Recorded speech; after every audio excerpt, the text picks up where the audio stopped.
ॐ श्री गणेशाय नमः। प्रणम्यं शिरसा देवं गौरीपुत्र विनायकं भक्तावासं स्मरे नित्यमायुकामार्थसिद्धये।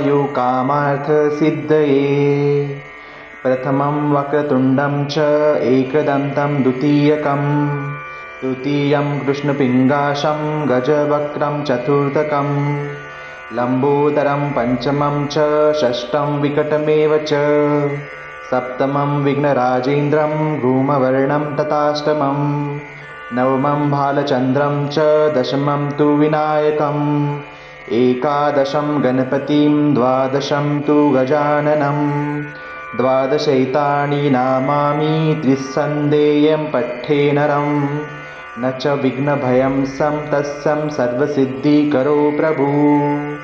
विद्यार्थी लभते विद्या धनार्थी लभते धनं पुत्रार्थी लभते पुत्राणं मोक्षार्थी लभते गतिं। जपेत गणपतिस्तोत्रं षडभिर्मासे फलं लभेतं सर्वैं सिद्धिं च लभते नात्रं संशयम्।